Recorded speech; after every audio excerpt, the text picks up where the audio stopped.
بسم اللہ الرحمن الرحیم۔ میرے بھائیوں، ہر چیز کی ایک نہ ایک ضد ہوتی ہے، اور توحید کی ضد ہے شرک۔ شرک وہ گناہ ہے جس کی معافی اللہ رب العزت کے پاس ہے ہی نہیں۔ اللہ رب العزت نے سورۃ النساء آیت نمبر 116 کے اندر ارشاد فرمایا،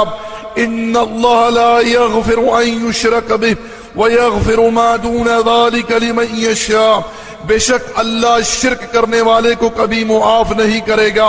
اس کے علاوہ جسے چاہے رب ذوالجلال بخش دے۔ اسی طرح میرے بھائیوں، جس کی موت بھی شرک کی حالت میں آئی، ایسے مشرک کے لیے جنت حرام ہے،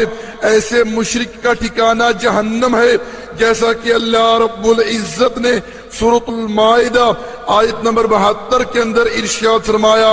انہ من یشرک باللہ فقد حرم اللہ علیہ الجنہ ومأواہ النار وما للظالمین من انصار، کہ جس نے بھی اللہ کے ساتھ شرک کیا، ایسے مشرک کے لیے جنت حرام ہے، ایسے مشرک کا ٹھکانہ آگ ہے، اور وہاں اس کا کوئی مددگار نہ ہوگا۔ شرک ہی کو قرآن کریم کے اندر سب سے بڑا ظلم کہا گیا ہے، جیسا کہ لقمان علیہ السلام نے اپنے بیٹے کو اس بات کی وصیت کی، یا بنی لا تشرک باللہ ان الشرک لظلم عظیم، اے میرے بیٹے اللہ کے ساتھ کسی قسم کا شرک نہ کرنا، یہ شرک بہت بڑا ظلم ہے۔ اللہ کے رسول صلی اللہ علیہ وسلم نے ارشاد فرمایا، من مات وهو يجعل للہ ندا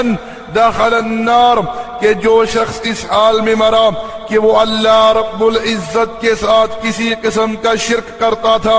ایسے مشرک کو آگ کے اندر داخل کیا جائے گا۔ پیارے بھائیوں، ہمارا یہ بیان کرنے کا مقصد کسی کی دل آزاری نہیں ہے،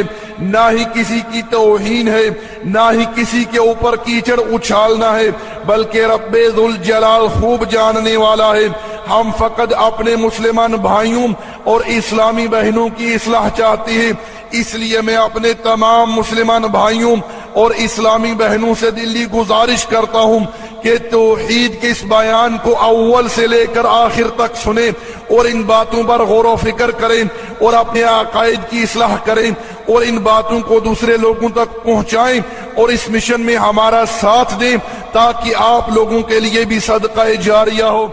ہمارا فیس بک کا صفحہ اردو اسلامک میسیجز URDUISLAMICMESSAGES ہے۔ ہمارا واٹس ایپ کا نمبر 0097333190627 ہے۔